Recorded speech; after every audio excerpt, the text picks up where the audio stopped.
quand on est rendu que le parc automobile augmente de 2% par année, faut toujours bien pas s'étonner que le déneigement est de plus en plus difficile quand il faut contourner toutes ces voitures qu'on voit partout. Il y a quasiment un auto par permis de conduire au Québec. Et justement, vu que l'auto semble poser problème et que ça casse la tête de bien des gens, eh bien, il y a la ville de Saint-Jérôme qui nous annonce avoir mis sur pied un service à ses citoyens où on peut faire du covoiturage via maintenant Internet. Et c'est grâce à un organisme qui a créé un logiciel pour faciliter le covoiturage. L'organisme en question, c'est Covoiturage Montréal. Et nous avons Pierre-Olivier Girard, qui est le président et cofondateur de cet organisme. Monsieur Girard, bonjour. Bonjour, Monsieur Gendron. Alors, ça semble intéressant, cette affaire-là. Expliquez-nous un peu comment ça fonctionne.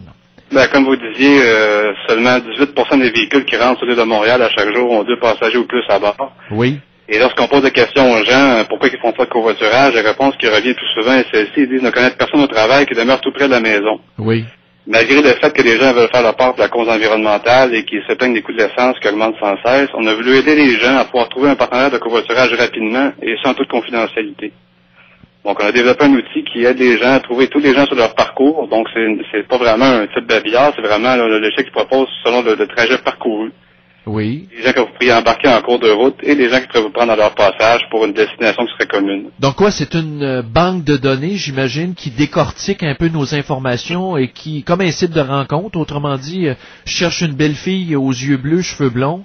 Alors là, je cherche quelqu'un qui reste pas loin de chez nous, qui s'en va à telle place, c'est ça? Oui, ou sur votre passage, donc une personne qui a un véhicule ou qui se propose d'être passager seulement pour vous aider à résoudre vos coûts de transport. Et là, ce logiciel-là que vous avez élaboré, j'imagine que les municipalités sont intéressées de plus en plus à en faire l'acquisition.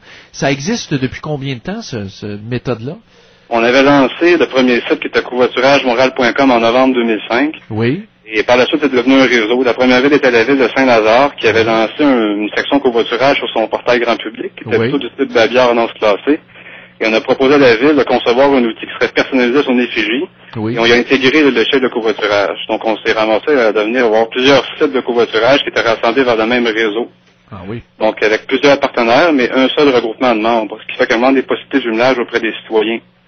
Contrairement à si chacun sont dans une initiative individuelle, les citoyens de Saint-Lazare ne pourraient pas savoir qu'il y avait un citoyen de Rigaud qui travaille dans la même tour à bureau à Montréal, par exemple. Donc, au fond, là, ça a une vision aussi régionale. Donc, je m'en vais par là, je prends la 138, et là, je peux savoir exactement avec qui je peux embarquer ou qui je pourrais prendre en passant. Exactement. On propose des possibilités aux gens. Là, les gens peuvent faire des tris par rapport à conducteurs, passagers, hommes, femmes, fumeurs, non-fumeurs, et les horaires de travail par la suite. Et les gens rentrent en contact et peuvent se donner des points de rencontre pour se rendre au travail au lieu d'études. Mais ce contact-là entre les deux citoyens, est-ce que ça se fait entre les citoyens eux-mêmes ou s'il y a un tiers qui intervient pour mettre ces gens-là en contact? Non, c'est laisser libre aux gens de se contacter, d'établir des points de rencontre ou des contributions là, pour ce qui est du prix du transport. Nous, c'est vraiment un site pour offrir aux gens des possibilités. À partir de là, les gens s'arrangent entre eux. Mais ça, par exemple, la ville de Saint-Jérôme qui nous envoie son communiqué de presse ce matin a fait affaire avec vous, j'imagine, a fait appel à vos services et là, vous débarquez dans la municipalité, vous leur faites une approche personnalisée, c'est ça? Exactement. On a conçu un site de covoiturage personnalisé à la ville qui le rend accessible auprès de ses citoyens par son portail grand public. Il peut faire la promotion avec des signets, des articles promotionnels, des affiches. Oui. Et par la suite, les gens viennent sur le site de la ville de Saint-Jérôme, se rediriger vers le site qu'on a conçu pour la ville. Ils peuvent s'inscrire et pour être jumelés qu'un citoyen de la ville ou d'un membre du Collège de Nelgro, par exemple, qui est aussi partenaire du réseau. Donc, ça pourrait être un citoyen inscrit d'une ville, jumelé avec un étudiant d'un cégep ou d'une université. Mais là, depuis que vous êtes en business avec ce logiciel-là, j'imagine que ça a contribué à augmenter le covoiturage. Avez-vous des statistiques? Est-ce que les villes vous rappellent en disant, écoutez, la bande passante a sauté tellement que c'est bon? Non, c'est nous qui faisons des suivis auprès des inscrits. Donc, on a beaucoup de statistiques sur le nombre d'inscriptions, nombre de visites sur le site des municipalités. Certain que plus qu'une implication de la part de la ville dans la promotion, le succès sera plus grand dans ce cas-là. Là. Donc, on a mis en place des programmes avec le cégep de Nelgro aussi qui a lancé le programme il y a environ 2 semaines. On a fait de la promotion des kiosques de sensibilisation auprès des étudiants et du personnel pour leur démontrer le service, comment ça fonctionne, leur faire comprendre que c'est aussi bon pour les passagers qui cherchent à embarquer dans des véhicules parce que des fois les trajets de bus ne conviennent pas. Oui. C'est bon pour les conducteurs qui aimeraient résoudre leur coût de transport en embarquant des passagers à bord. Êtes-vous surtout concentré dans la région de Montréal et la couronne nord et sud ou si ça a fait des petits un peu partout au Québec? Ça fait des petits. On va s'implanter à Trois-Rivières dans quelques semaines. C'est bon. Très fort dans l'ouest de Montréal avec tout Saint-Lazare, Rigaud, Vaudreuil-Dorion. Dans les cantons de l'Est aussi avec la MRC de Bron-Missisquoi, le cégep de Granby, la ville de Granby et maintenant Saint-Jérôme. Mais cette plateforme-là que vous offrez aux municipalités, est-ce que c'est abordable ou si c'est prohibitif pour les petites municipalités en région qui sont assez éloignées de Montréal, mais pas trop loin? Bon, on pourrait faire un comparable. Premièrement, vous, des citoyens de Huntington qui travaillent à Montréal à chaque jour, qui doivent s'y rendre 5 jours semaine. Ben oui. Donc, j'ai fait des petits calculs pour arriver à un kilométrage qui est d'environ 150 km aller-retour. À peu près, oui. On pourrait donc convenir qu'un citoyen qui fait le trajet 5 jours semaine, 52 semaines par année, pourrait lui coûter environ 2500 $ par année en essence seulement. Facilement, ben oui. Donc, pour une ville de devenir partenaire du réseau, le coût est beaucoup moindre d'encourager le service auprès de plusieurs citoyens que pour un seul citoyen de débourser justement ses frais d'essence. Ah ben c'est bon, c'est très abordable. Ouais. Ben oui, exactement, parce que moi, quand j'allais à Montréal à tous les jours, honnêtement, là, c'est sûr qu'on roulait un gros camion, mais ça pouvait coûter facilement aller-retour 35 $ par jour. On parle juste d'essence, on parle même pas des coûts d'entretien, des coûts d'acquisition et d'amortissement du véhicule. Oui. Ah ben écoutez, est-ce qu'il y a une adresse Internet où on peut aller voir Covoiturage Montréal? Les gens peuvent se rendre sur www.covoiturage.ca et avoir accès à tous les membres affiliés au réseau. Ah, toutes les municipalités?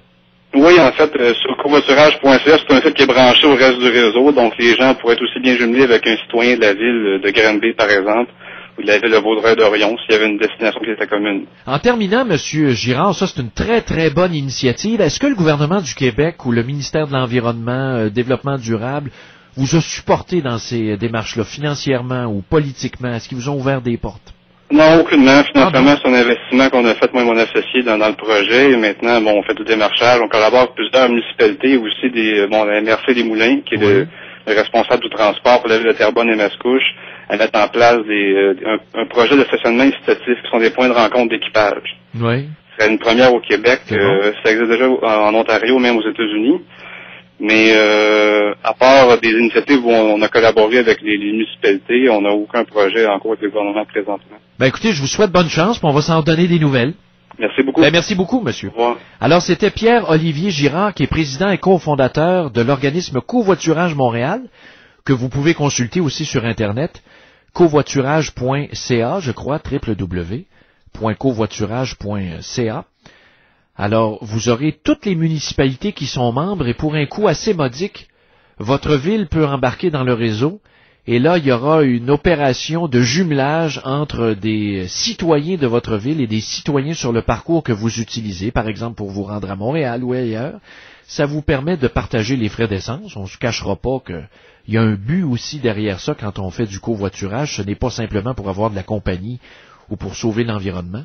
Il y a des gens qui partagent leurs frais aussi et ça fait l'affaire de tout le monde. Alors c'est une initiative intéressante qui est aussi une alternative au réseau de transport en commun qui coûte une fortune.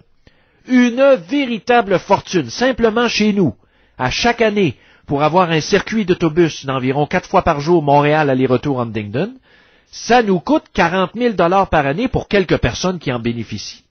Alors qu'on pourrait avoir un régime de covoiturage organisé ou de taxibus, de citoyens, et là, évidemment, le coût est beaucoup moindre. Alors, ça mérite d'être analysé.